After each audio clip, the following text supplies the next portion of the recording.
sorry that we're late today. Just one of those days where nothing seems to be working, no matter how many times you try it.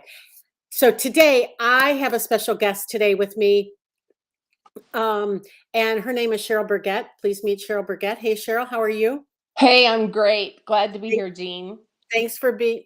I'm spitting all over myself. Thanks for being here today. Yeah, I'm so happy that you were able to fill in today with me. And Cheryl and I have known each other for a long time. We're accountability partners. We actually do the exact same thing. We're both business coaches. We both help small business owners make more money. We just come at it a little differently. I come at it from a place of marketing first and then sales. And what do you do, Cheryl? I come from sales first and then marketing. So, yeah, Yeah, it's kind of like what came first, the chicken or the egg, right? true. So I'm thinking you had to have a chicken before you had an egg. So I'm just saying, but right, I'm but saying that you had to have an egg first because then that's where the chicken came from. exactly right. So which came first? So sales or marketing? So I thought today that we would just get on and talk a little bit about that, right? And how we're helping people with their businesses by what we're doing first and second. So Cheryl, we have no planned agenda for this. There are no notes. I have no questions written down that I'm going to ask. So let's talk a little bit about why sales for you comes first, because I know you have a big, strong background in sales. Jean, I do. And it's not like I planned to become a salesperson, right? That's not what I went to school for. I did go to school for public relations and marketing, which I think is interesting. And yet I fell into sales. And I say I fell into sales. It's actually, I started to become an observer of human behavior. And I did a lot of personal development. And what I realized is that why was it so easy for me and so difficult for others? And so I started to notice the process I put together. And why sales, I believe, is most important is because you can create all the marketing you want, but if you can't close a sale, you just got all this nice marketing material, but you don't have any clients to pay for all the marketing material that you just bought and paid for. So marketing, I say, is like putting it out there, waiting for people to come. I said sales is actually doing outreach. Nobody knows Cheryl Burgett, so I need to go out. Well, some people do, but I need to go out there and see if I can help someone solve a problem. And I Yeah, feel and like that's Cheryl, you're so right, because when I first started, my business model was, hey, let me help you grow your business, right? This is exactly what I had been doing for 20 some years, right? Growing my business. And let me show you how to do that. And I'd give them everything they needed, right? I'd literally rent a hotel room, put several people in the room, give them an amazing 3 or 4 hour training, and then hug them on the way out the door, right? Never once offering them anything, never once talking to them about how they could work with me, and never once telling them that there's so much more that they don't know, because they're literally reaping the benefits of the 30 years or 37 years of me being an entrepreneur, right? Like you. How long have you yes. been an entrepreneur? Since 2007. So I can't do the math very quickly. 7, 3, 6, 2, 15 years. 15. I So think I'll that's be 14. entering my 16th year. I think that's Um, 14. We're in oh, 2002, 22. So just math. That's okay. You're great at sales. yeah, math in my head, not so easy. It's got to be simple math. Simple. I don't know what this new math is all about. Yeah, exactly. Well, it's not adding 10 and 4. Oh my gosh. Oh, maybe I'm wrong. Maybe No, I am wrong. you are I think I am. I think two, I'm seven, wrong. three, You're five, right. You're 15. right. You're right. I'm wrong. Oh, I admit it. Nope. oh, I will be canceling this podcast after, so nobody ever had to hear me say that. It won't be going out. you know, Um, Go ahead. no, I want to say something about that, Jean, because it totally relates to 100% responsibility. Yeah. So, even though we were kind of joking about it, Right. People, one person, I have my clients run metrics. So every month they report numbers to me. How many reach outs did you do? How many sales calls? How many new clients did you get? And that way we can determine which area is suffering, right? Like where's the problem happening? And I did a group program one time, and one of the clients said, I gave me some feedback and said, I just hated putting zeros in every month. And I thought to myself, I waited a couple days to respond so that I would respond in a helpful way. And I said, the only person who can change that is you.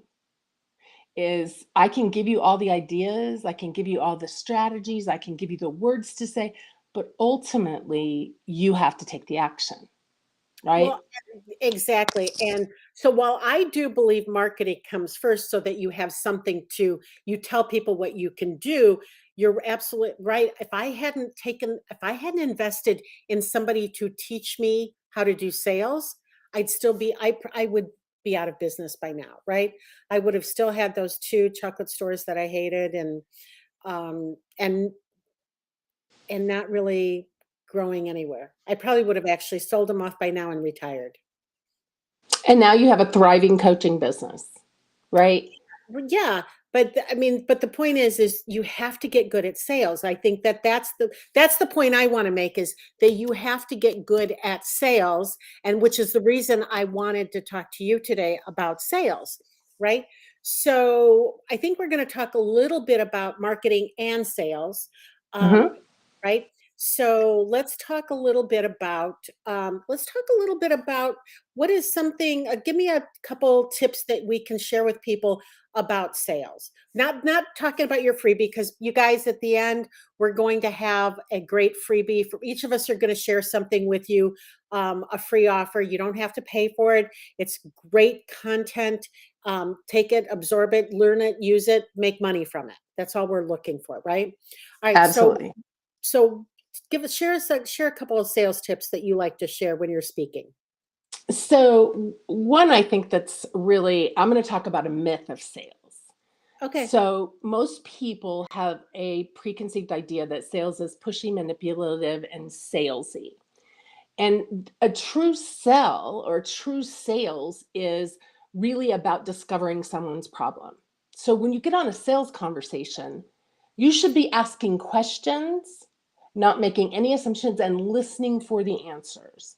So Yeah. asking questions that gets to their problem, right? What do you want to accomplish today? What is it that's really keeping you from crossing that six-figure mark? What is it that you really want? And diving into that. So people are nervous about sales conversations, but if you know how to do them correctly, all you have to do is know how to ask questions and listen. You should talk 20% of a sales conversation, and they should be speaking 80%. And it's not until you have gone through and really dug into what it is that they want, what their problem is, that you even come to offering a possible solution, right? Right. So if it is somebody that you can help them solve a problem, you offer them. Here's tip number two. Tip number two is coming in right through tip number one. Tip number two is always make one offer at a time.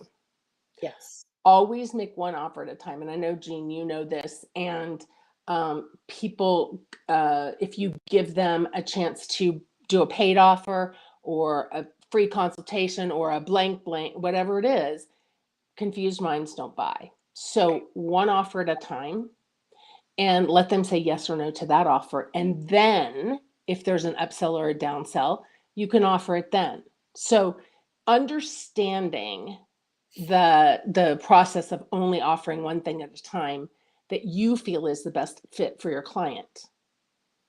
That's I think that that's the one thing that I always do and that I recommend that my clients do is you really have to listen and you only offer them what they need. You don't offer them what you want them to buy, right? oh, that's gold right there. That Yeah. is gold. It's not about you, it's about how do you Yes. serve them. Don't give them what they need, Yes. or give them what you believe will help them fix their problem, not more, not something more, not something less. Right. So I've actually turned down people who wanted to do a downsell, and I say it's not going to get you where you want to go, and Yeah, it wouldn't be in integrity if I sold that to you. So exactly.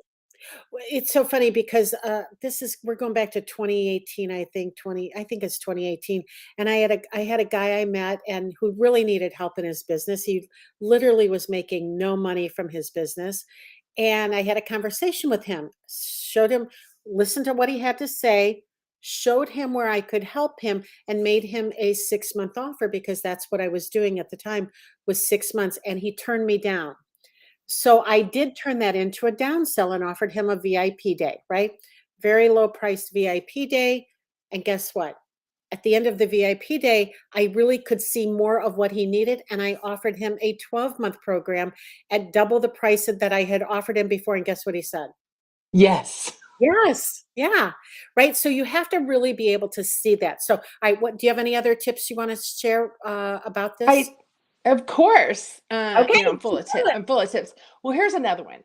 And it kind of rolls into what Jean said is when someone says no, ask them, you've already discovered their problem. So if somebody says no to you, ask them why. Why is it a no for you? And one of the common objections we hear is money, right? Well, you can't run a business without having some kind of capital to invest. And if, we teach you to sell and make money, that's a direct ROI on what you're doing. So I always say that don't just let someone say no or I need to think about it. Always come back with an objection, either with a question.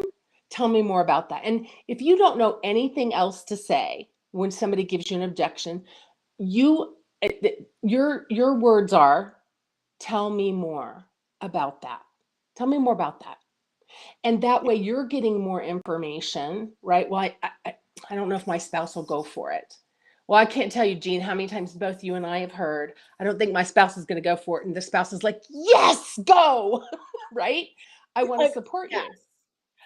But just as many times too, actually more times we hear the spouse said no, and my answer to that is my spouse won't go for this. I'm like, is it your spouse's business, right? Because if it's not your spouse's business, they don't even understand what you need. I know what I needed, right? And honestly, I didn't ask my spouse. I knew what I needed, but what I also knew is I was not going to let my spouse down, right? He Yep. was not going to be happy with the money I invested to start with in myself, but I wasn't going to let him down by not making a return on that investment so that he could see that I not only paid it off quickly, going forward, I was able to pay for it out of my business account, right? Jean, exactly. I want to share a quick story that a client of mine was traveling with her husband, and I'd been working with her for about 2.5 years. And she had a conversation and did not tell him when she first started working with me how much it cost because he would have freaked. And so they were driving on a trip together. They were in the car, and she told him how much she had spent working with me. And he said, if you would have told me up front, I would have said, hell no. But you're a different person. So not only was her business thriving, she'd more than doubled what she had made Right. in her business, way past six figures, um, into multiple six figures. And the other thing is, he said, you have to work with her next year, right? Like I was the one keeping her in Mandatory. check in all of her life, right? And Yeah, and it right. does. It does because you can't learn business principles without doing some personal growth.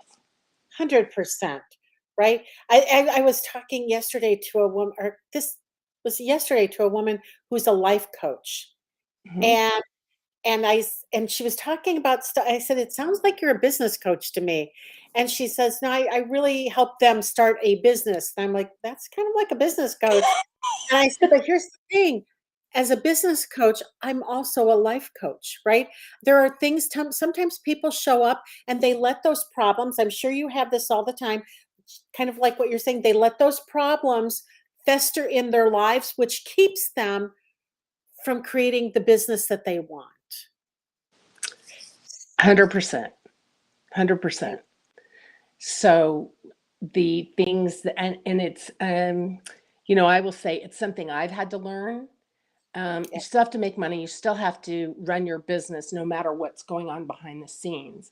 And I absolutely. think there's a lot of people that I've been mentored by that represent that very well. I'm thinking of James Roche, just representing, being completely professional and, a lot of stuff going on behind the scenes that we had no idea about. And I think that teaching our clients not to bring their full emotional baggage into their business and drop it on their desk and then that's all they that's all they do that day, right? Yeah. Oh, I see that so much, right? And I'm Hmm. sure you do too, right? That sometimes, listen, that is how you know that you're the ultimate professional. If you can at least, okay, I'm gonna tell a funny story, right? Funny Okay, story. When the first turnaround conference, you were here, you were at my house. It was 2020, no hotels were open, right? We that's did it right. at my house. And we just had a shit show that day, right? The day number 1, we had a really tragic thing happen at the beginning. Nobody died, thank God. We had something tragic happen there. And then in the afternoon, in my powder room on the main floor, I happen to walk by and I feel slosh, slosh, slosh. And it turns out somebody had been in the restroom and it just started overflowing. And was like, we're throwing every towel in the house down to mop up the floor and shut the and I saw our meeting planner over the toilet, right? And I swear to God, it looked like she had her hand into the toilet fishing things out. Now it wasn't. What she really was doing was she was reaching behind the toilet, but you know when like you just fly by because you're like in the moment, right? Fly by and turning the water off, right? Right. But we had a 15-minute break. We got all that cleaned up, towels in the laundry, right, in the washing machine. And coming off of that tragedy that happened early in the morning, you can't go back on camera. You can't go back. I couldn't have gone back to work and been on camera and even pretended to not act as if everything was hunky dory, right? Right. Right. Who wants to hear about my problems there? Who wants to hear about the toilet overflowing and the person with their hand up the toilet, right? No one, right? Because Nobody. everybody truthfully is in it for themselves. What am I getting Okay. out of this? They're trading Yes. time for what am I getting out of this? And Jean, you are a consummate professional. I was there, didn't even know the first thing happened in the morning until later, and but I did see the towels being thrown over the banister for, from the upstairs to clean up the mess. Yeah. And you came back on in both situations as if everything's okay, right? There was no difference in your energy, your projection, your teaching, your training. And I think that says a lot, right? I think we all have to get to that point, don't you? We Oh, have to absolutely. we have to literally in our businesses show up as if there's a shit show going on and we're completely oblivious to it. Yes, Where have you had yes, something like that happen in your business? I have. I was doing a training, a 4-day training, and day 3, which is the day that I make an offer. So it's my job in the training to make the offer. It's my program, and I get a phone call right before I'm supposed to go out on stage, and I get a phone call that I'm in San Francisco and my mother's in Houston, and she's not going to make it through the night. Oh my gosh. I didn't know this. So I never heard this story. I don't share it a lot. But it was and my mother doesn't ask a lot, and she said, "I need you to come. I'm not going to make it." Those were her words. I'll never forget. I had to pull myself together. 10 minutes later, I was on the stage delivering. You would have never known anything was wrong. And then I walked off the stage. Someone came in and said, "Hey, we need to give Cheryl some time." I got a red eye to Houston. And I was actually able to, well, I say I was able to be with my mother when she passed. We went to lunch that next day at 3:30 in the afternoon, and she passed while we were gone. So she didn't want us to actually be there in the room with her. Yeah. But I, it was one of those things where I knew that I was the only one who knew this particular section and could deliver it. Yeah. And I had, when you're either hired or it's your job, you have to show up. You can't be a crumbling mess and deliver the content that you need or the training that you need to deliver. You have to set that aside. I'm gonna And if Can I say something about that? Sure, 'Cause absolutely. you just said you can't have a job, but you know what? That's exactly what W-2 people do. When something happens in their personal life, they literally take their time off. When you're an entrepreneur, Yes. you have people relying on you, and kind of like what you were saying, you don't get that luxury of being able to call in sick or call in something like what happened to you, right? You don't get Right. that luxury. When you do it as an entrepreneur, and you let all of that stuff take you away from what you're supposed to be doing at a particular, Mhm. I'm not saying you don't get to that you don't get to be there when somebody needs you. I'm not saying that, but I'm saying you have to take care of business first, because if you don't, what you said earlier, people are just in it for what's in it for them. If you don't, they won't be there later, because it's too easy to find 2 or 3 or 14 other people who will do what you do. 100%. You're so right. And I think that when you know the importance of showing up, you come out of the ER at 1:30 in the morning and you've got a presentation at 8 o'clock in the morning, you show up, You show right? up. Now you might feel like dog crap, right? But you show up, you get through it, and then Yep. you can go collapse and sleep the rest of the day. Yep. But when people are counting on you, you don't want to get in the habit of canceling. Now, there are certain emergencies that you have to attend to. Right. But I would say they're rare. My coach said one time there are two reasons that you would ever cancel or not show up for something, and one is someone is dying, right? Like someone's dying in that moment, critical. You need to get there right then, and the other is some kind of financial emergency, right? And I've had both and had to sometimes just get through it, and it can wait an hour to take care of it. And that's what being an entrepreneur is all about, is being able to show up even when you've got a shit show behind you. Yep. And when you're a W-2 employee, you bring it with you. Yep. You perseverate over it all day long, Yep. and basically your boss has paid you to take a day off, And right? you tell everybody your sad, sappy story, Oh, right? that's right. Sorry. No, let's not Sorry, forget it's the that. truth, right? I've worked in an office. It's the truth. And not only do you take the day off, you make everybody else take the day off to suffer with you, or commiserate with you, right? So, yeah. Now, here's the other part about being an entrepreneur that I want to make, that when that does happen, when that shit show does happen, if you are putting yourself in a place where you have got a team, or you've got somebody who can back you up and that can handle your stuff, which everybody should have at some point in their business, then it's okay. Now, Right. because you've really replaced yourself for when you need that person to be there if you can't. I Then it's agree. Hmm. So could we talk a little bit about marketing? No.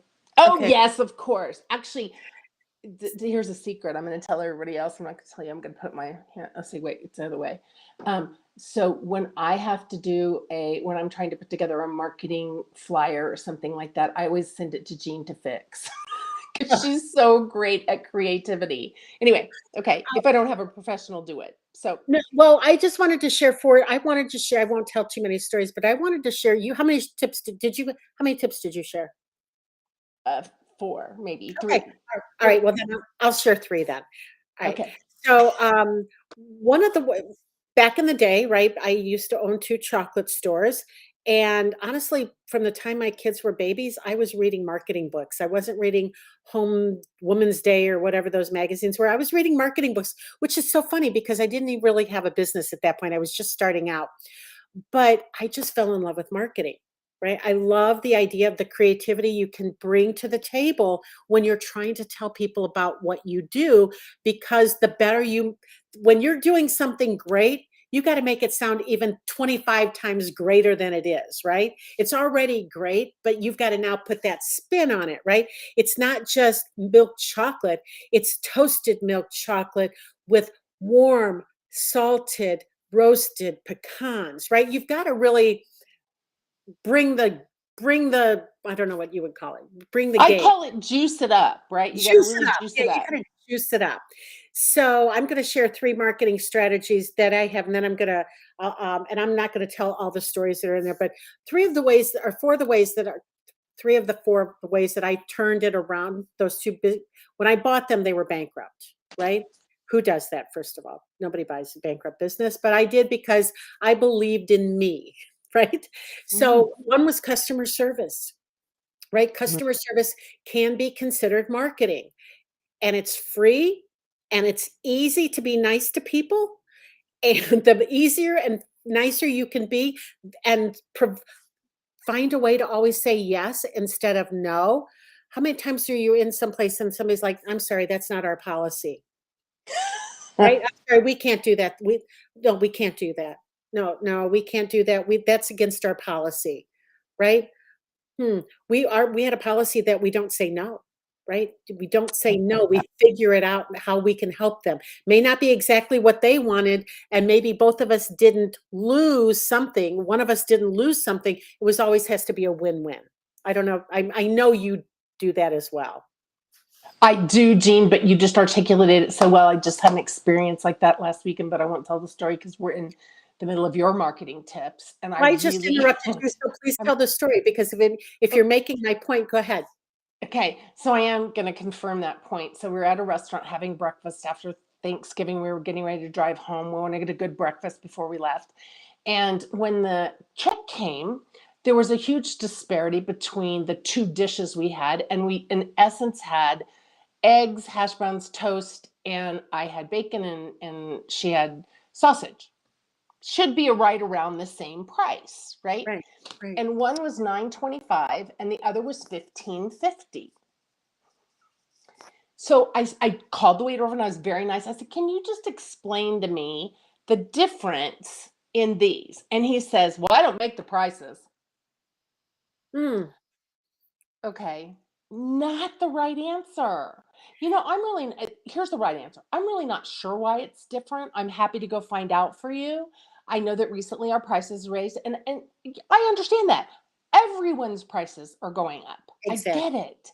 So I don't have really a problem with that. I chose to eat out, but generally it's, 50 cents difference or, all those things in your choice of meat. And so what I said They was came after from he the same pig. he came from the same pig. And then he tries to tell me bacon prices have gone up. And I'm like, so those were the two excuses. He Okay. never offered to go find out. And here's what I said. I bet the prices have gone up. The 9.25 is wrong. The 15.50 is right. So let's just drop it because otherwise we're going to get charged more. So, Exactly. but not the right answer. And I Not those the things right stick answer. out for me. Ooh. But you know what? Here's the other piece about customer service is it's not your business, right? You are a waiter there, and your employee is providing poor service to your customers, right? You've got to be so careful. When we had a chocolate store move in across the street from us, identical, identical. Fudge table, chocolate, caramel apples, ice cream, right? Identical to my store. When what was that the point? Oh, I pulled all my employees together and I said, look, The only way we can compete, we can't compete on price. We're not going to compete on price, right? And the only way we can compete with them is on customer service. So look, if you're in, But great. But if you don't want to do that, I'm going to ask you to go find your happiness someplace else. I had one kid who said he did not want to do that. I'm like, okay, bye-bye. Find your happiness someplace else, right? Because we're on a mission here to provide the best service. So, all right. okay. Isn't that funny how somebody will just say, no, I'm not interested in doing that. I'm not interested in being nice to people, right? It's beyond me. Beyond Exactly. me. The All right, so I'm second, taking notes. Tip number okay. 2. Tip number 2 is strategic volunteering. Strategic volunteering means doing things in your community as a business owner where you can be seen doing good things for the community, right? Not saying you're bragging about it, but you're kind of bragging about it. A great example of this is a friend of mine from Ahwatukee, Arizona, Christy Ellis. She is a realtor there. And I'm telling you, her kids were probably, they're 16 or 17 now, but they were probably 9 or 10 at the time.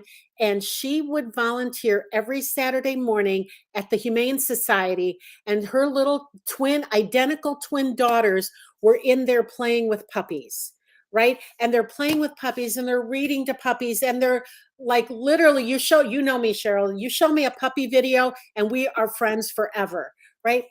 I mean, literally, all she had to do was show the fact that her girls were doing well, doing good in the community, which her girls couldn't be there if she wasn't doing good in the community too, right?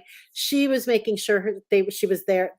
I'm sorry, her family was there. She was also doing things at the Humane Society.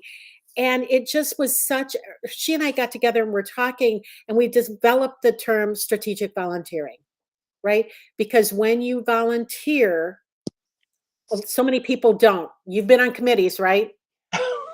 Right? I have. And what Hmm. happens when you're on a committee? There's a couple of people who do all the work. Exactly. And so when you're one of those two people and you're showing off what you're doing, listen, I give her so much credit for showing those videos because here in Illinois, I was completely hooked and buying into whatever she was doing. And she had gone on to win Businesswoman of the Year in her community Wow. twice, right? Twice. Wow. So because she was strategically placing herself where she could be seen in front of her ideal clients, right? Love it. That's so great. Yeah. And then tip number 3, I'm going to call it sampling because I think this is something that everybody can do, right? And it comes straight from the chocolate store, right? When we bought that store, people wanted a sample. They'd walk in the door and they're like, "What are you sampling?" Right? That's whatever now we never said it out loud, but it's whatever has the biggest margin, right? Listen, you got to pay attention to that too, right? So, but everybody can. So, I'm going to ask you, Cheryl, how do you sample people right now in your business? I sample people by offering them a VIP day. It's rather than making a year-long commitment to working with me, I give them a VIP day so they have, 3 to 4 hours to work with me for us to come up with a strategic plan for me to share with them lead generation ideas, messaging ideas, and things like that. And so that way they get a taste. And then what I say is, to be honest with you, in order to implement this is the tactic, this is the how, then you Yeah, have to master it. yeah, And so the mastery comes in the follow-up. And so then I offer them to, if I feel like it's a good fit. There are people I have done a VIP day and not offered to work with them for a year because I knew they wouldn't do the work. yeah. I knew they wouldn't do the work. Let me So, just say that is selling. That's not sampling. oh, So you sold them a VIP day. You didn't just give them a VIP day. So oh, so what do I get for free? yeah, what do you do for free? So what I do is I go out and speak, which I know you do too, I do. right? I go Hmm. out and I talk about what I do and how I help people and I give them tips, kind of like what we're doing here today, right? And Right. we're already like 20 minutes over our time, but I don't care because I know that this stuff that we're talking about today is super important. So now let me ask you again, how do you sample people besides speaking? Besides speaking, Mhm. I engage people in conversation and really, and here's the thing, not just for small talk, but for truly being interested in what they struggle with, what they're doing, letting them know they're not alone. So I'm gonna having stop conversations with this up people. here, Cheryl. That's how you sample them. Oh, I sample them by giving them a freebie. You give them a freebie, right? You give them a freebie, and I don't know if I took yours away. Let me put yours back.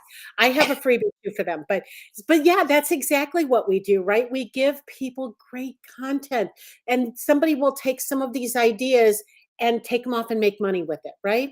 Right, Then right. if they want more, hopefully they're coming back to where they got it, right? Hmm. And looking for more help to grow their business to the point where you and I are at the multiple six-figure mark, right? Yes, there Awesome. you go. I didn't get all the nudge. What do you mean? Oh, The nudge of what I was supposed to say. But you know what? we I didn't. got an extra tip. Yeah, you're not sampling, you're selling. But again, you were 100% right that that is a version of sampling your business when they're willing to pay for it because um, they may they'll decide right then and there whether or not they want to work with you on a long-term basis, and you get to decide whether you want to work with them on a long-term basis. So it's always got to be a win-win. Everything Hmm. we do has to be a win-win in business, and by helping and serving other people first. Hmm. Yeah. Awesome. I'm gonna Thank you, pop Jean. so you guys, I will put these links in. I'm gonna pop mine up there for a moment now. Mine is not as nice and clear as Cheryl's is, but I will drop these links in all of my social media. And Cheryl, if I send them to you, will you pop them into your social media too? I will. And let me ask you a question, Jean. Sure. What is your free offer? Oh, what isn't it clear from that link what it is? So what I have is 5 no cost marketing strategies to make your business more appealing. So I talk about customer service, I talk about sampling, I talk about strategic volunteering, and then my very favorite thing to talk about is marketing, right? It's all of the ways and some fun ways. I've had some really fun ways of marketing my business to help people that just was a whole ton of fun for me, right? They don't even know I'm having fun doing it. Cheryl, how many times do I ever call you and say, I just wrote this and I'm cracking myself up? Is this really funny? A lot, and Yeah. you're great Oh, thanks. at copywriting and making things funny and making them really personal. I mean, I've opened emails from you that thought, and I thought it was directed directly to me, that Oh, that's you and I were good. going to have yeah. And so that's an art, is to be able to do that. It's coming up with subject lines that people well, the first goal is to get them to open the email. Second is to give them some great information in the email, or let them know about an upcoming event that's, a free master class or something like that that they want to take. And it's about developing that relationship and trust, and providing people with information. I always tell my new clients, you can't charge for those types of things in the beginning, Right. because you have people like Oprah Winfrey, Deepak Chopra, Mel Robbins, who are giving free content away, and I can guarantee it's better than yours, right? And Yep. so you have to be generous with your content. You can go on the internet and find anything you want. You could learn how to do anything you want. The difference is, how do you have people who can have an eye on your business to keep you from making big mistakes, wasting money, and get back on track to head to the fastest path to cash, Yeah. right? See, Yes. there's that sales mindset again. Yes. Oh, that's so funny because I was looking at that from a marketing side, from the marketing perspective of that. So that's so We're the funny. same side of the coin, Literally, we make really. a complete team, right? If we work together, we would have a complete team. So we would be the team, right? All right. So I before I end a podcast, and we're almost 40 minutes here, Cheryl. First, thank you for filling in, and thank you for staying for 40 minutes because I don't know, I might be 10 minutes over your time limit. I don't know. But I didn't know how long it was, so I just kept going. oh Good. All right. So I always ask people at the end of the podcast is what is something that you would like to share? Give me some sort of inspirational story, quote, whatever you want to do. What's something inspirational that you would like to share with the people who watch this video? It's been my personal mantra for many years now, probably 20 years. And I saw it three different places over a 24-hour period. And it was simple. It was choose faith over fear. So when I get into that place of fear, I just remember, you know what? You always land on your feet. You're always taken care of. You're on the exact path. You cannot be not on your path. You're on your path, Right. even if our human self doesn't believe it, but choose faith over fear. I think that's such a great piece there to say to yourself because there's none of us go through this fearless. I don't care what people say. They're like, I'm fearless. Bullshit, right? It's some bullshit because at some point we all suffer from fear. Fear of sales, fear of not knowing that I'm marketing correctly, fear of copywriting, fear of asking, fear of people, right? Believe it or not, Fear sugars, of people, not being good enough. oh my, or skinny enough or smart enough. Yeah, I love that. Yeah. So Yeah. all right, I'm gonna share one too. I don't normally do Okay. this, but it's just you and me here today, and thankfully, we've had a few people on here with us today. Um, I like to share the one big lesson I learned from Zig Ziglar back in the early ’90s, which was you can have everything you want in life if you just help enough other people get what they want. And I have lived my Love life it. by that for the last 35, 6 years. So it's my very favorite saying ever. So, Oh, my friend, I love you. Thank you so much for being here. Thanks for being my accountability partner. And I will talk to you on Monday. all right. Take care. Thank Thank you. you. Bye. Bye.